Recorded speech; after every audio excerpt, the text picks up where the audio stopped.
है मैंने। 5 साल व्यक्तिगत गोल्ड है नहीं वैसे। नहीं सर, उसमें क्या है कि 2 साल आपको हाफ पे मिलता है, उसके बाद जो आपका पैसा वो होता है ईएल बची होती है वो लिया जाता है, और एंड उसके तो 5 साल आपने लगा दिए इसमें। 4+1 पूरा किया सर। अब आप चाहती हैं कि आपको बीडीएस का ही काम मिले सर, वो हो चुका है हाइजीनिस्ट के बजाय। एक जगह हो रहा है सर, सारे सपोर्टिंग है मेरे, एक जगह प्रॉब्लम आ रहा है सर मेरा साथ। यहाँ पे सेटल होना चाहते हैं।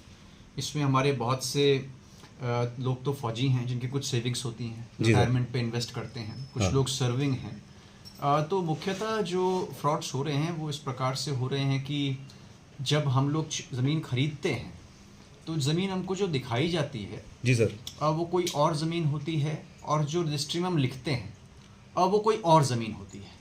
तो पहला तो मेरा यही रिक्वेस्ट है कि इसको मैंने सभी इंस्ट्रक्शंस भी दिए हैं अन्य जगह पे पटवारीज़ को भी और कानूनगोज़ को भी। यदि कोई इसमें अपने ज़मीन की पहले पुष्टि करवाना चाहता है वो पुष्टि पहले बात करवा लें। दूसरी बात, खतौनी की जहाँ तक बात है तो विक्रेता का नाम खतौनी में होना चाहिए, और वो भी लेटेस्ट खतौनी में होना चाहिए। थर्ड थिंग ये है कि इसमें जो बहुत से हमारे लर्नड एडवोकेट्स होते हैं उनसे आप ज़रूर मिलें एक बार। वो पुरानी रजिस्ट्रीज़ भी निकालते हैं।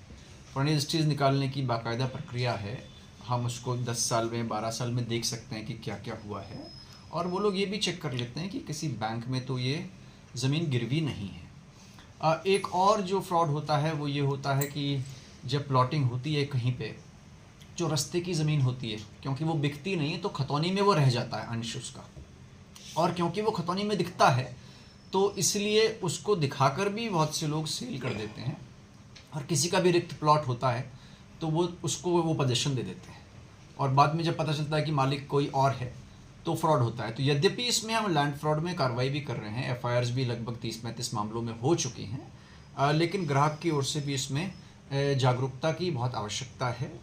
ज़मीन की पड़ताल ठीक से होनी चाहिए, और यथासंभव जो विक्रेता हैं उनसे ज़रूर मिलना चाहिए। कई बार ये होता है कि बीच में 2-3 डीलर्स होते हैं, उनके लैंड एग्रीमेंट्स होते हैं, और जो बेचने वाला होता है वो कोई और ही होता है।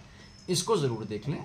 और जहाँ तक इसकी प्राधिकरण के अंदर की बात है तो ये भी ज़रूर चेक कर लें कि ये जो लैंड है इसमें जो प्लॉटिंग हो रही है अप्रूव्ड है, कहीं ऐसा तो नहीं पहले से चालान हो रखा हो इसका, और बाद में जब घर बनाए तो नक्शा पास करने में दिक्कत हो।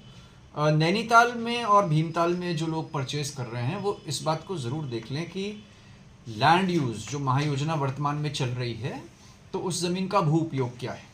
आदमी कई बार घर खरीदने के लिए घर बनाने के पर्पज़ से लेते हैं, लेकिन पता चला कि उसका जो लैंड यूज़ है पहले से ही व्यावसायिक है, या उसका लैंड यूज़ शैक्षणिक है, वहाँ पे केवल स्कूल बन सकता है, या उसका स्पोर्ट्स है।